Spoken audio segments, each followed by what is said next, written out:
Ya bwana, karibuni sana. Asante sana. Ya, na kwa watazamaji, hii ni Mnyatwiru TV, na kama ni mara yako ya kwanza, basi hiki ni kipindi cha muziki wetu.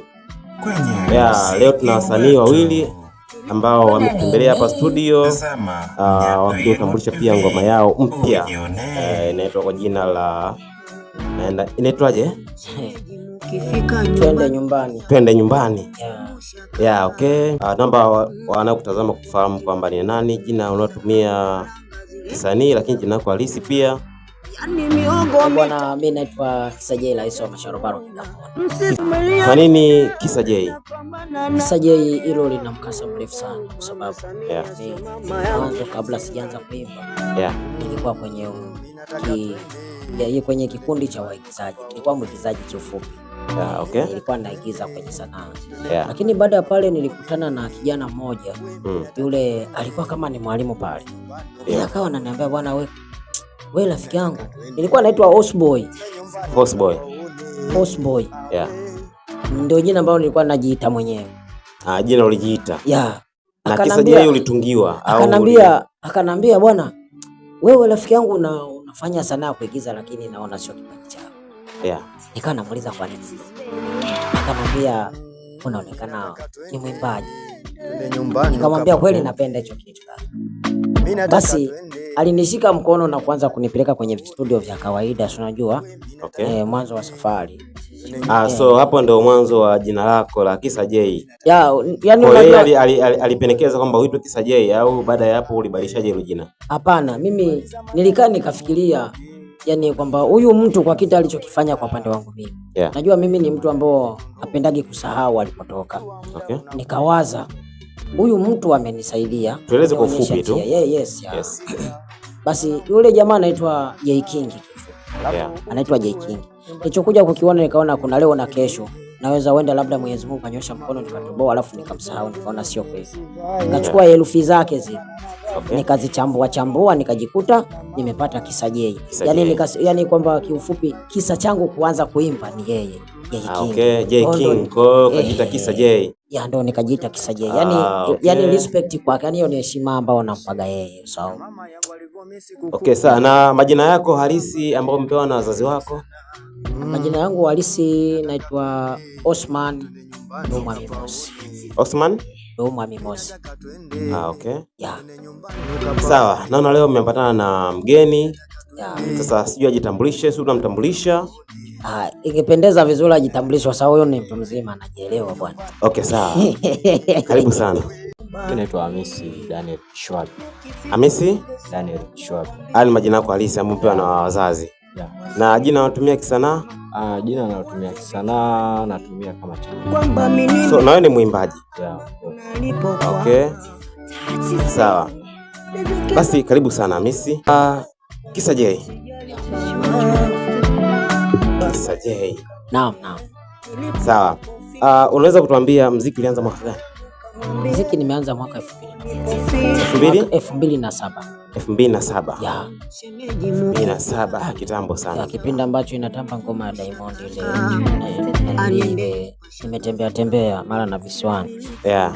Ndio kipindi ambacho mimi nimeanza game. Wakati wa kurudi. Okay. Zile mbichi za kutafuna. Nasikiaje kuwa hapa ndugu? Najisikia furaha sana, tena furaha tele.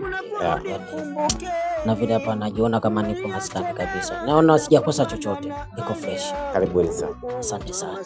Okay. Kwa hiyo nani alimshirikisha mwenzie kwenye hii nyimbo? Twende nyumbani ukapaone. Hiyo nyimbo nimemshirikisha mimi Charlie. Wewe ndio umemshirikisha. Lakini idea pia ni ya kwake. Na wimbo unaitwaje huo? Twende nyumbani. Okay. Baby maliza maandalizi. Mliamua kufanya kazi pamoja kutokana na urafiki au ni muziki tu ambao umewakutanisha? Bwana, kuna kastori karefu sana. Lakini naweza nikajibu kwa sababu ni kitu ambacho kipo ndani ya uwezo wangu. Kuna kikundi ambacho nimefungua cha Family Future TZ, yani cha waigizaji. Okay. Yani nikawa nina wasanii wa kuigiza. Huyu bro alikuwa akipita maeneo ya ukumbi ambao tunafanyia mazoezi. Yeah. Kafika kipindi akaja pale. Bwana, na mimi ni msanii, napenda sana kuigiza.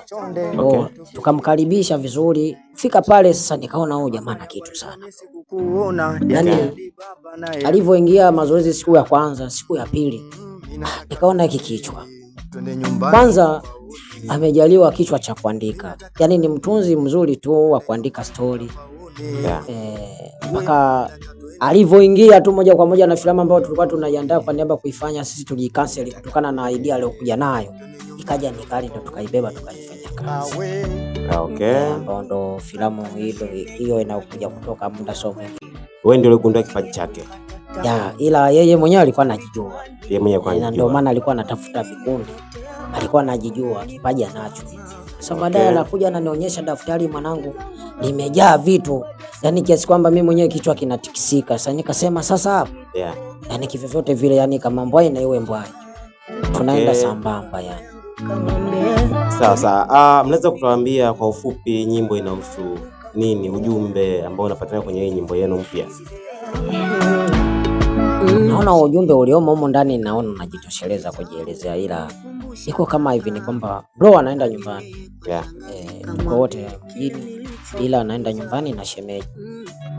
Ni kwenda kwake nyumbani na shemeji, mimi najua kwamba wanaenda nyumbani, ila mimi uwezo wa kwenda nyumbani sina.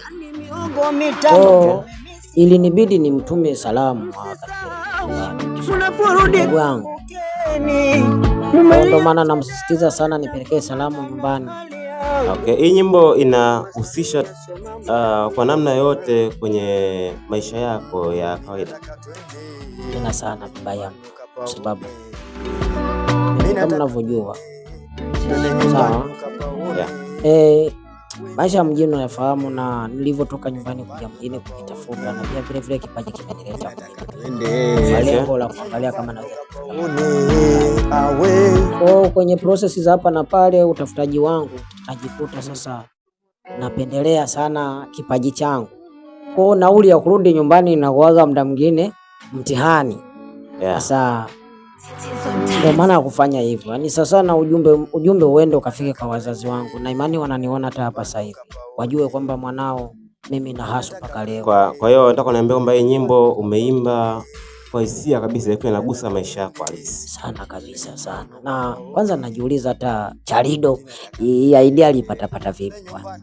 Alijuaje kwa upande wangu kuna kitu hiki, ndo akaja na idea hiyo hapo. Sawa, na producer wa hii nyimbo ni nani? Mr. T-Touch. T-Touch. Okay. Bajeti ya hii nyimbo iligharimu kiasi gani mpaka hapa sasa hivi? Rekodi yake makubaliano tulioingia na Mr. T-Touch tumetumia 700,000. Na hapo ni kwa msaada, unajua. Okay. Kwa hiyo unajua sisi watu wa kuomba kwa mablaza zetu, alafu mablaza zetu lazima watupokee. Kama unavyojua wewe mwenyewe.